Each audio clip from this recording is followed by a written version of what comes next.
ધોરણ 12 કોમર્સ વિષય અર્થશાસ્ત્ર પ્રકરણ 5 ગરીબી. સામાન્ય રીતે ગરીબી નો પ્રશ્ન છે એ આમ કહેવા જઈએ તો માનવ સર્જિત સમસ્યા છે. કારણ કે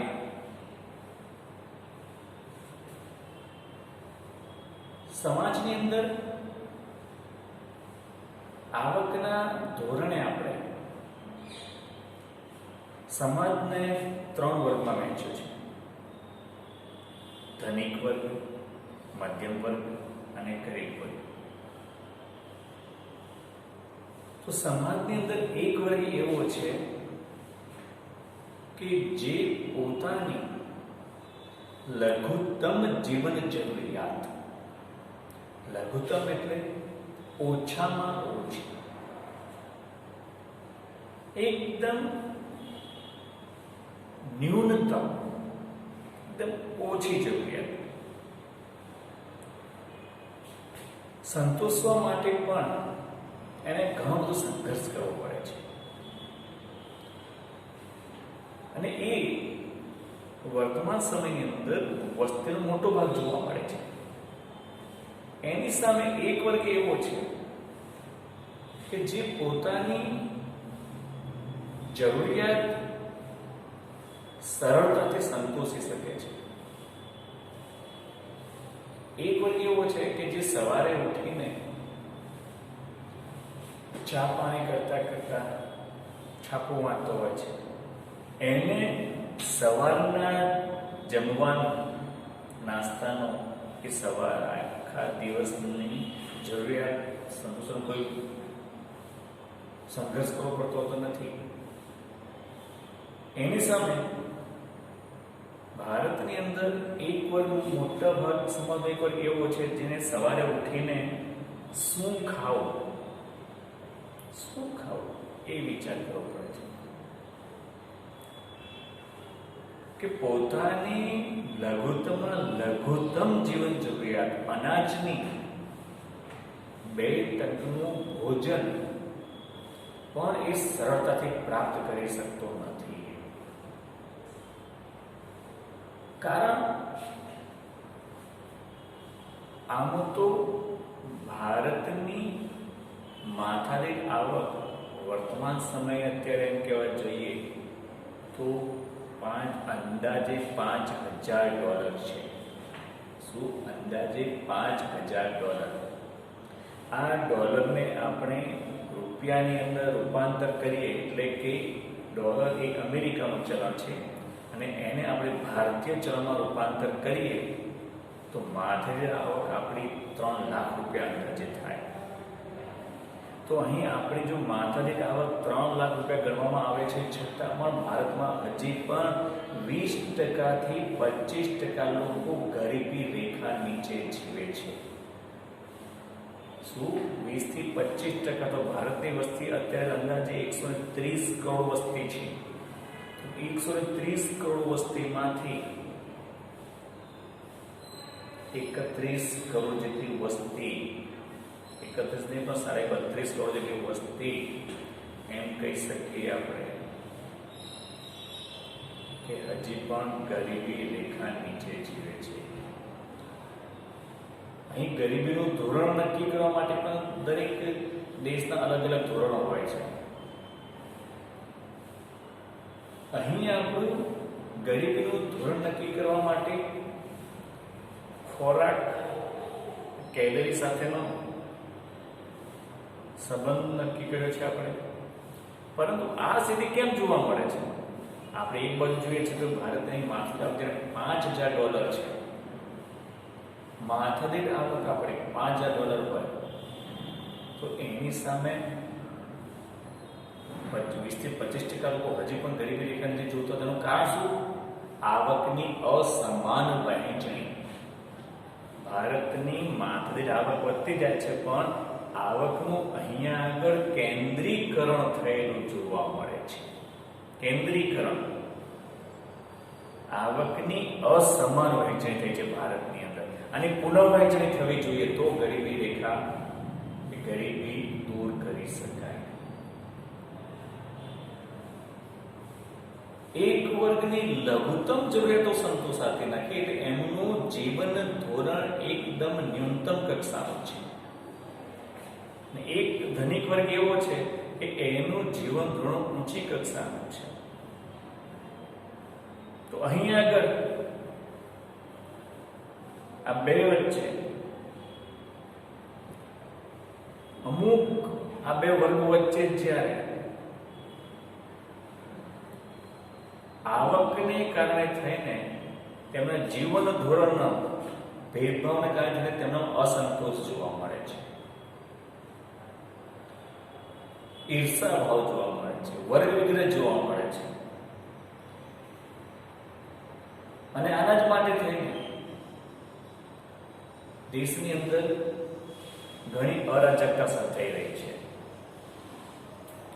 આપણે એમ કહીએ કે આર્થિક વિકાસ એ સાધન છે, ખોટું નહીં. આર્થિક વિકાસ એક સાધન ગણવામાં આવે, એની સામે માનવ વિકાસને ધીરે રાખવું જોઈએ. કેમ? આખરે તો આર્થિક વિકાસ જે કરીએ છીએ કોના માટે કરવાનો છે? માનવી માટે. તો અહીં આગળ આર્થિક વિકાસને સાધન બનાવીને આપણે માનવીના વિકાસનો ધ્યેય પૂરું પાડી શકાય તેવા પ્રયત્નો અહીં આગળ કરવા જોઈએ. તો જ આપણે સાચા અર્થમાં આર્થિક વિકાસ કર્યો છે તેમ કહી શકાય, અને તો જ ગરીબી દૂર કરી શકીશું આપણે. એટલા માટે જો આપણે દરેક વર્ગની આવકની સમાન વહેંચણી કરીએ, ગરીબીનું ધોરણ જે છે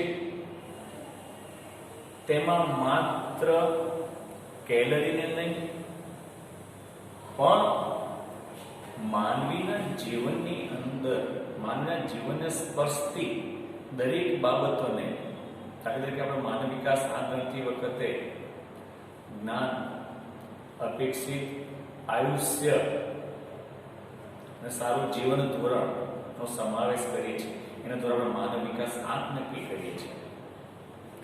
જો માનવ વિકાસ આંક નક્કી કરતી વખતે જ્ઞાન, શિક્ષણ, અપેક્ષિત આયુષ્ય અને સારું જીવન ધોરણ બધી વસ્તુ સમાવેશ કરવામાં આવે તો ગરીબી માટે માત્ર કેમ કેલરીનું ધોરણ, તો ત્યાં વખત શિક્ષણને કેમ પ્રાધાન્ય આપવામાં આવતું નથી? તો કેટલાક અર્થશાસ્ત્રીઓ પણ કહે છે કે અહીંયા આગળ ગરીબી રેખા નક્કી કરતી વખતે આ ધોરણોને પણ ધ્યાનમાં લેવા જોઈએ.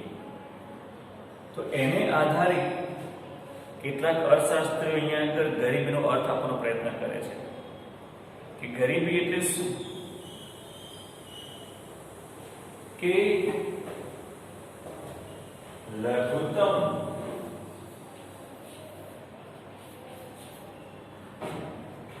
જીવન જરૂરિયાત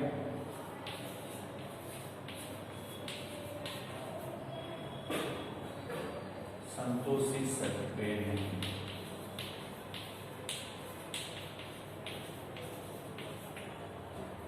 માનવી પોતાની લઘુત્તમ જીવન જરૂરિયાત પણ સંતોષી શકે નહીં તેને ગરીબી તરીકે કહે છે. તો બીજા શબ્દોમાં કહીએ તો અભાવની પરિસ્થિતિ, અભાવની પરિસ્થિતિ ગરીબી નક્કી કરતી વખતે, ગરીબી રેખા નક્કી કરતી વખતે લઘુત્તમ જીવન જરૂરિયાત ની સાથે સાથે આ જરૂરિયાત કેમ છે સંતોષી શકાતા નથી, તેને અભાવની પરિસ્થિતિ ને ધ્યાનમાં લેવામાં આવે છે. તો અહીં પોતાની લઘુત્તમ જીવન જરૂરિયાત સંતોષવા માટે ન્યૂનતમ આવક અને ખર્ચનું ધોરણ ધ્યાનમાં લેવામાં આવે છે. ન્યૂનતમ આવક અને ખર્ચ, ન્યૂનતમ આવક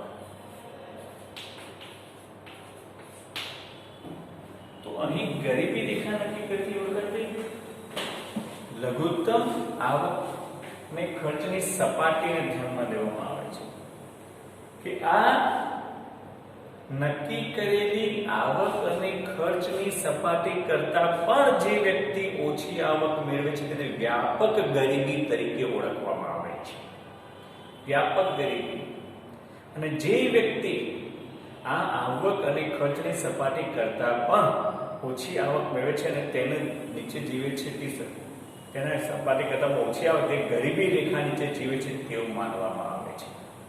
તો આવક અને ખર્ચની સપાટીને આધારે ગરીબીનો ખ્યાલ આપવામાં આવી રહ્યો છે કે પોતાની લઘુત્તમ જરૂરિયાતો સંતોષવા માટે પણ એટલી આવક અને ખર્ચ કરવાની તે કરી શકતો નથી, માટે તે ગરીબી છે. અને આ સપાટી કરતા નીચે જે જીવન ધોરણ છે તેને ગરીબી રેખાની સપાટી તરીકે ઓળખવામાં આવે છે. તો અહીં એક એવો ખ્યાલ પણ કે આ ગરીબી રેખા એક અભાવની પરિસ્થિતિ પણ છે. અભાવ. તો અભાવ કેમ છે? વસ્તુનો અભાવ. પોતાની લઘુત્તમ જીવન જરૂરિયાત સંતોષવા માટે એને જે વસ્તુ જોઈએ તે વસ્તુ પ્રાપ્ત કરી શકતો તેને અભાવની સ્થિતિ તરીકે ઓળખવામાં આવે છે. અને તેથી જ ગરીબીનું સ્વરૂપ આપતી વખતે બે ભાગમાં વહેંચી દેવામાં આવે છે. એક નિરપેક્ષ ગરીબી અને સાપેક્ષ ગરીબી. નિરપેક્ષ ગરીબી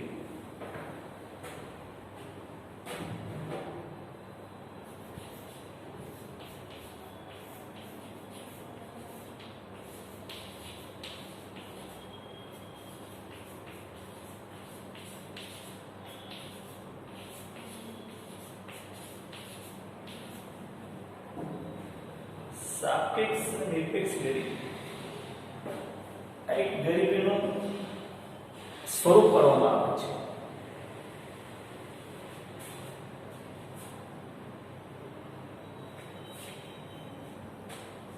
અહીં આગળ નિરપેક્ષ ગરીબી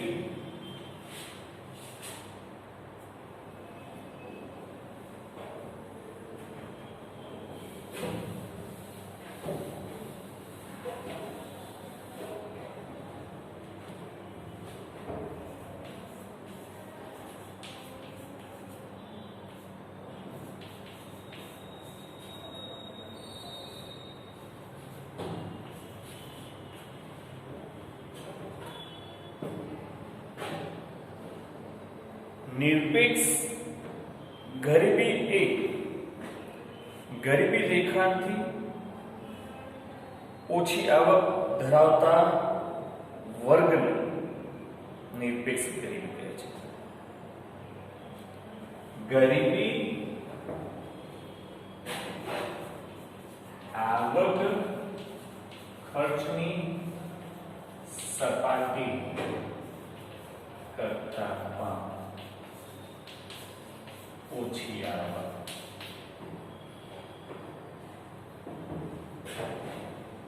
અહીં આગળ ગરીબી રેખા નક્કી કરવા માટે એક આવક ખર્ચની સપાટી નક્કી કરી છે, જેના કરતા પણ વ્યક્તિ ઓછી આવક ધરાવે છે તે વ્યક્તિને નિરપેક્ષ ગરીબ તરીકે ઓળખવામાં આવે છે. અહીં આગળ ગરીબી રેખા નક્કી કરતી વખતે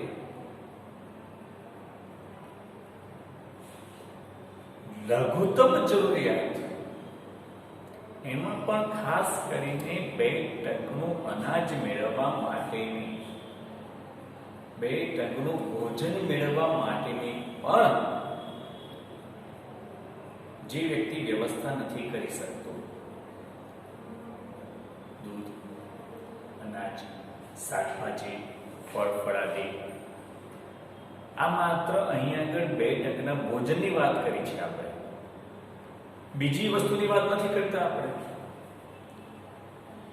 વ્યક્તિનું જીવન ધોરણ નો અહીં પ્રશ્ન નથી, વ્યક્તિના સારા જીવન ધોરણનો પ્રશ્ન નથી અહીંયા આગળ. ત્યારે નિરપેક્ષ ગરીબીની વાત કરવામાં આવે છે ત્યારે માત્ર ને માત્ર તેને 2% ભોજનની જ વાત કરવામાં આવે છે કે જે વ્યક્તિ આ 2%નું ભોજન પણ સરળતાથી પ્રાપ્ત કરી શકતો નથી, તેની વ્યવસ્થા નથી કરી શકતો, તેવી વ્યક્તિ નિરપેક્ષ ગરીબી રેખા નીચે જીવી રહી છે. તો આ જે નિરપેક્ષ ગરીબી સપાટી છે એ ગરીબી રેખા કરતા પણ નીચેની સપાટી ગણવામાં આવે છે. ગરીબી રેખાનું ધોરણ નક્કી કર્યું છે કે આવક, ન્યૂનતમ આવક અને ખર્ચ કરી શકવાની સપાટી, એને આપણે ગરીબી રેખા કહીએ છીએ. નિરપેક્ષ ગરીબીના ધોરણની અંદર તો આ ધોરણની નીચે આવક જે છે એટલી આવક પણ એ પ્રાપ્ત કરી શકતો નથી. પોતાના 2% ભોજનની પણ વ્યવસ્થા એ સરળતાથી પ્રાપ્ત કરી શકતો નથી. એટલા માટે તેને નિરપેક્ષ ગરીબ તરીકે ઓળખવામાં આવે છે. અહીંયા આગળ આ ધોરણ નક્કી કરવા માટે ચોક્કસ કેલરીને ધ્યાનમાં રાખવામાં આવે છે. ચોક્કસ વર્ગને ધ્યાનમાં રાખીને કેલરીનું ધોરણ નક્કી કરવામાં આવે છે. કેલરીનું ધોરણ એટલે કે અહીંયા આગળ ગ્રામ્ય વિસ્તાર અને શહેરી વિસ્તાર એ અહીંયા પણ જુઓ પાછું કે ગ્રામ્ય વિસ્તારમાં પોતાની જીવન જરૂરિયાતની ચીજવસ્તુ સંતોષવા માટે જેને આવક અને ખર્ચ કરવાની સપાટીનું ધોરણ એ ગ્રામ્ય વિસ્તારમાં અલગ માનવામાં આવે છે અને એ જ બધી જરૂરિયાતો સંતોષવા માટેની આવક ખર્ચની સપાટીનું ધોરણ શહેરી વિસ્તાર માટે અલગ માનવામાં આવે છે. તો અહીં આવક ખર્ચની સપાટી પણ વિસ્તાર અનુસાર તેને અલગ અલગ વર્ગમાં વહેંચવામાં આવે છે. વ્યક્તિને, સમાજને તો આપણે વર્ગમાં વહેંચ્યો છે, પણ સાથે સાથે આવક ખર્ચની સપાટી પણ ભારતની વાત છે. ભારતની અંદર અલગ અલગ વર્ગ, શહેર વિસ્તાર, ગ્રામ્ય વિસ્તારની અંદર ખર્ચ કરવાની સપાટી અલગ અલગ વહેંચવામાં આવી. પરંતુ આમ જોવા જઈએ તો વર્તમાન પરિસ્થિતિ એવી છે કે ગ્રામ્ય વિસ્તારમાં કે શહેરી વિસ્તારમાં ખર્ચ અને એમાં પણ ખાસ કરીને જ્યારે માનવીય શારીરિક અસ્તિત્વ ટકાવી રાખવા માટેની જે જરૂરિયાતો છે, જે ખાસ કરીને આપણે કહીએ અનાજની જરૂરિયાત, તો અનાજની જરૂરિયાત પૂરી કરવા માટે જે ન્યૂનતમ ખર્ચનું ધોરણ છે એ બંને વર્ગમાં અલગ અલગ રાખ્યું છે. પરંતુ વર્તમાન પરિસ્થિતિની અંદર આ બંને સરખું જોવા મળે છે.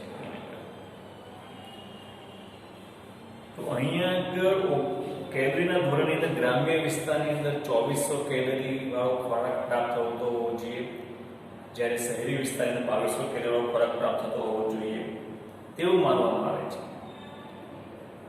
કે ગ્રામ્ય વિસ્તારની અંદર શારીરિક શ્રમ વધારે કરવાનો હોવાથી ત્યાં આગળ 2400 કેલરી વાળો પોષણક્ષમ ખોરાક એને પ્રાપ્ત થવો જોઈએ, જ્યારે શહેરી વિસ્તારમાં શારીરિક શ્રમ ઓછો કરવાનો હોય છે, ગ્રામ્ય વિસ્તારમાં વધુ કરવાનો હોય છે, શહેરી વિસ્તારમાં ઓછો કરવાનો હોય છે. ત્યાંથી 2200 કેલરી વાળો ખોરાક એને પ્રાપ્ત થતો હોવો જોઈએ. તો એ કેલરીના ધોરણ અનુસાર અહીંયા આગળ ગરીબી રેખાનું ધોરણ નક્કી કરવામાં આવે છે. એ મુજબ એ કેલરીના ધોરણ અનુસાર ગ્રામ્ય વિસ્તારમાં અને શહેરી વિસ્તારમાં ખર્ચનું ધોરણ પણ નક્કી કરવામાં આવે છે કે આટલો કેલરી વાળો ખોરાક મેળવવા માટે તેને શહેરી વિસ્તારમાં અને ગ્રામ્ય વિસ્તારમાં અલગ અલગ પ્રકારનો ખર્ચ કરવો પડતો હોય છે. હવે એકવાર કેલરીનું ધોરણ જોઈ લો.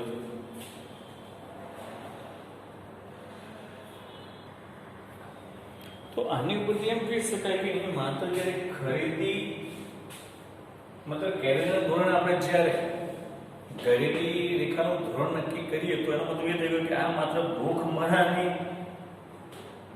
રેખા સાબિત થાય છે કે માત્ર કેલરીનું જ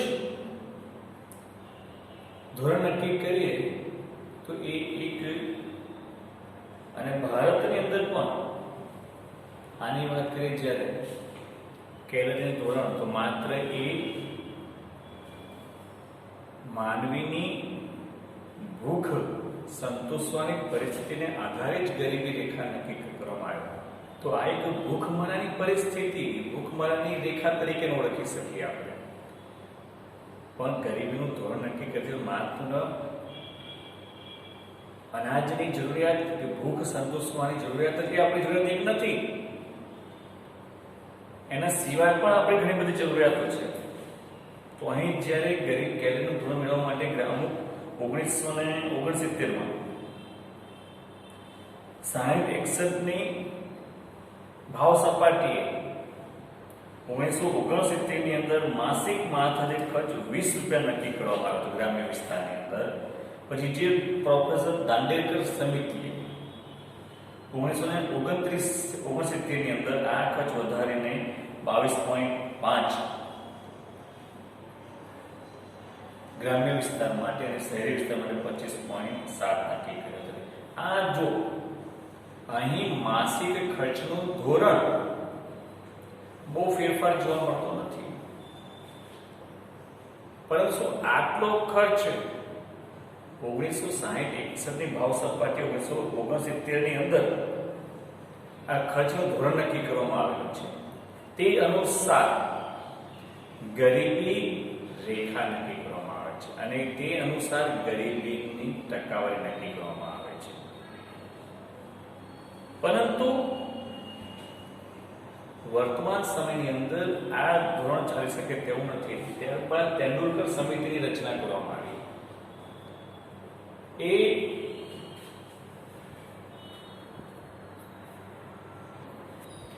એ તેંડુલકર સમિતિની રચના કરવામાં આવી. તેંડુલકર સમિતિ 2009 ની અંદર આમાં ફેરફાર કર્યા છે.